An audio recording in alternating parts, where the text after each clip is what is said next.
I've read dozens of possession accounts from the 1970s. Most of them sound the same. Violence, screaming, priests, holy water.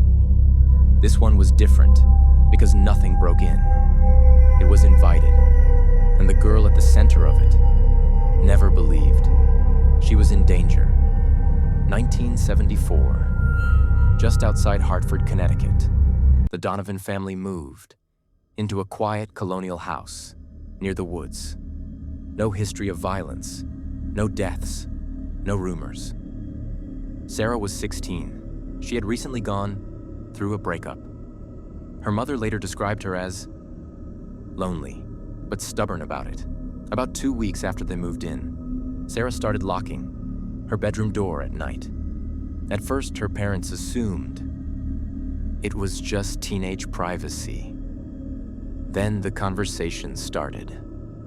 Late, soft, intimate.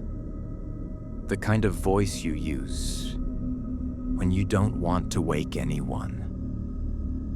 One night, around 2:17 in the morning, her mother stood outside the door.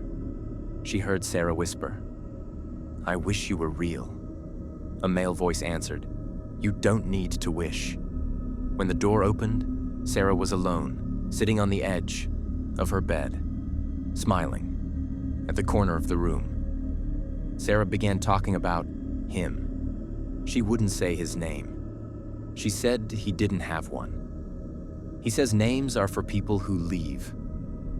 She claimed he sat with her at night, that he listened, that he understood her better than anyone else. Her mother once asked what he looked like. Sarah shrugged. "He doesn't like being described." Then she added, "He doesn't like when you ask about him." That same night, 3 slow knocks came from inside the bedroom wall. Not pipes, not neighbors. Inside the wall. One afternoon, Sarah's ex-boyfriend showed up unannounced. Before her parents could call her downstairs, the front door slammed shut, hard enough to crack the frame. Upstairs, something shattered. They ran up to find Sarah's mirror, exploded outward. Glass embedded in the opposite wall. Sarah wasn't scared. She was furious.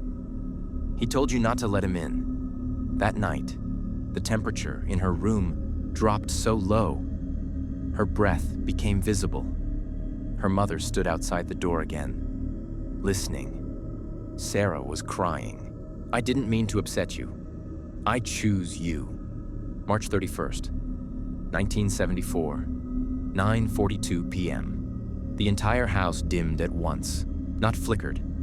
Dimmed, like something was drawing power. Sarah slowly stood up.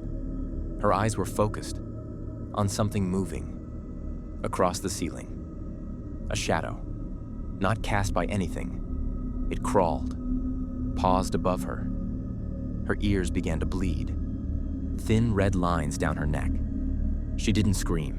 She reached upward, like she was being lifted into an embrace. Her feet left the carpet, 6 inches, then higher. Her father grabbed her waist and was thrown backward into the hallway. Behind her, a whisper. She said yes. They fled that night. A motel, 2 towns over. Within an hour, the bathroom faucet began dripping thick, dark water, red, metallic. The mattress beneath Sarah started vibrating, slow, rhythmic, like a heartbeat. Her father finally asked her, "Do you think this thing loves you?" Sarah smiled. "He doesn't think, he feels."